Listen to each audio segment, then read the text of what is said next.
성경의 숲을 걷다 오늘은 시편 37편입니다. 오늘 시편 37편은 지혜의 시로 분류가 되는데요.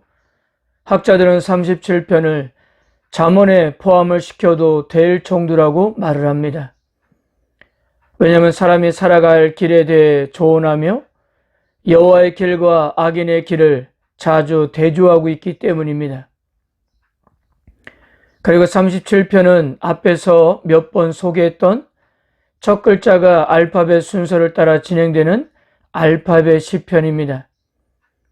몇 구절을 제하면 모두 두 구절마다 새로운 알파벳이 등장합니다. 시편 37편은 악인들로 가득한 세상에서 경건한 자들이 따라야 할 지혜로운 삶의 방향을 제시하고 있습니다. 핵심은 이 세상에서 악인들이 들끓고 번성하는 것 같아도 하나님의 의로운 심판 앞에 들풀처럼 시들고 말 것이니 경건한 자들은 그들을 시기하거나 불평하지 말고 인내하며 경건의 삶을 살아가라는 그런 메시지인 것입니다. 먼저 1절에서 6절까지 세상을 살아가면서 마주하게 되는 악인들에게 어떻게 반응해야 하는가를 보여줍니다. 1절과 2절입니다. 악을 행하는 자들 때문에 불평하지 말라. 불의를 행하는 자들을 시기하지 말지어다.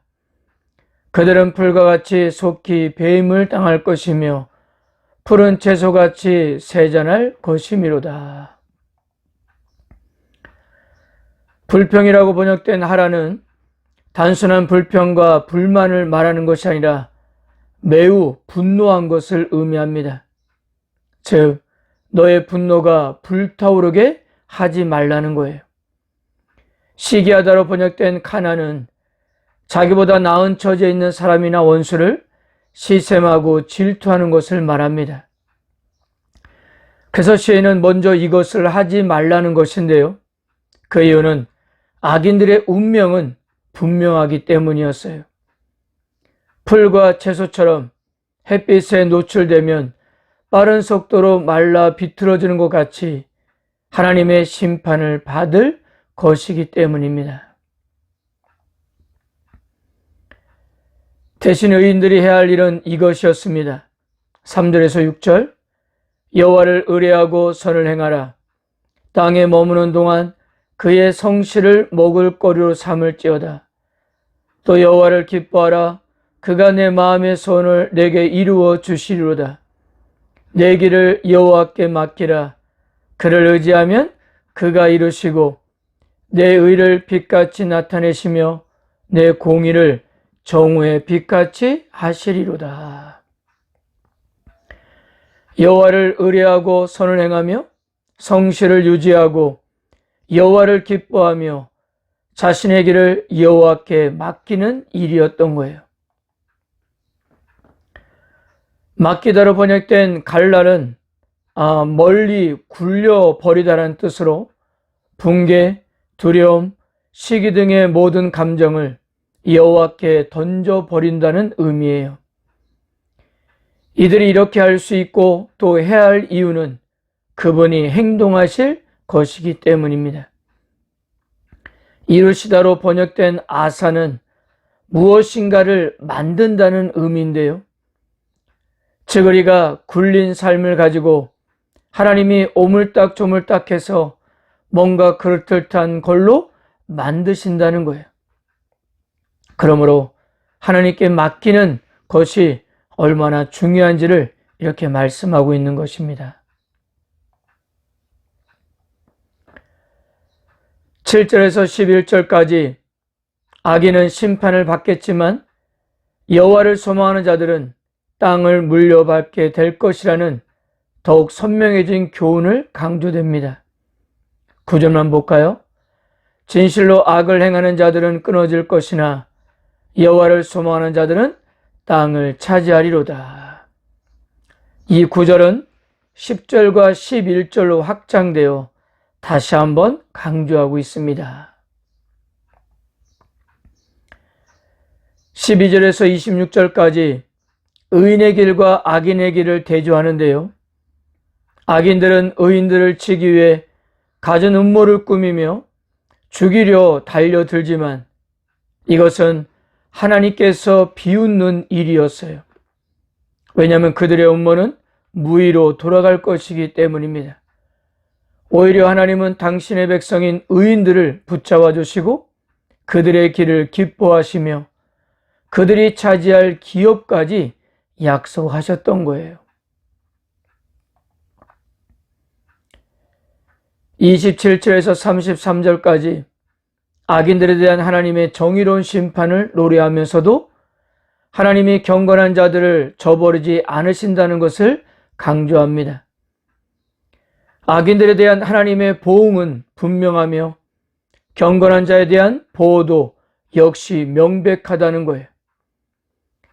악인들의 위협은 실제이지만요, 하나님이 자신을 소유한 자들을 보호하시는 것도 실제라는 사실입니다.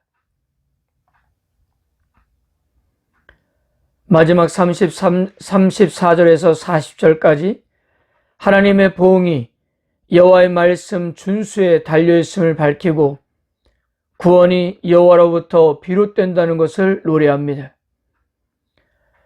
즉 경건한 자들이 땅을 유업으로 받고 그곳에서 영원히 거할 수 있는 것은 여호와의 말씀에 대한 순종 여부에 달려있음을 말하고 있는 거예요. 마지막 40절도 그러한 점을 뒷받침해 주고 있는데요. 여호와께서 경건한 자들을 구원하시는데 그 이유는 그들이 여호와께 피했기 때문입니다. 회개하는 자에게 하나님이 용서를 베푸시시 온갖 위협이 올 때 여호와께 피하는 자에게 구원이 임한다는 것입니다.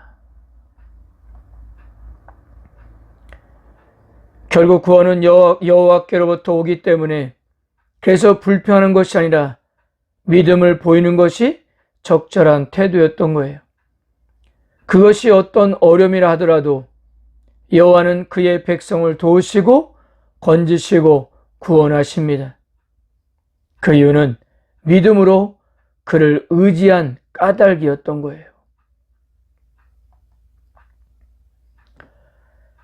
사랑하는 성도 여러분, 우리가 악인의 불의에 대해 분노하거나 시기하지 말아야 할 것은 물론 그것은 좋지 않은 결과를 초래하기 때문이기도 하지만 현재 우리의 삶에 만족감이 없고 불만족스러운 마음이 있기 때문이 아닐까 합니다. 그리고 그것은 아마도 믿음의 문제와 결부되어 있을 거예요. 그러므로 시인은 하나님을 향한 믿음과 신뢰를 가지라고 거듭거듭 권면합니다. 하나님을 향한 신뢰가 있어야 분노에서 벗어날 수도 있고 모든 상황에서도 잠잠하며 참고 기다릴 수 있기 때문입니다. 왜냐하면 악인들의 번성함이 우리들의 눈에는 계속될 것 같지만 악인의 악행은 영원할 수 없다는 것입니다. 왜 그렇습니까? 하나님의 공의로우신 심판이 있기 때문입니다. 그러므로 우리는 마땅히 경건한 삶을 계속 유지하면서 하나님께 집중해야 하며 살아가는 겁니다. 무한한 하나님의 가치에 시선을 고정하고 올곧은 삶을 좌절하지 않고 이어가는 거예요. 하나님은 분명 이런 우리들과 함께 하시기 때문입니다. 하나님께서는 우리를 선택하셨기 때문에 우리는 말씀에 따라 올곧게 살아가야 합니다. 악인들은 아무리 발버둥을 쳐도 결국 유한성을 극복하지 못하고 멸망할 것이지만 우리는 영혼을 소유하게 된 자가 아닙니까? 성도 여러분, 여전히 이 세상의 불공정 때문에 우리들의 마음이 불안해할 수 있습니다. 그러나 의인을 향한 여호와 하나님의 은혜를 생각하면서 사도 바울이 말했던 것처럼 받은 것을 굳게 잡고 믿음으로 전진해 가시기를 바랍니다. 염려하기보다 기뻐하시고 기도하십시오. 하나님의 평강이 우리 마음을 지키실 것입니다. 아멘.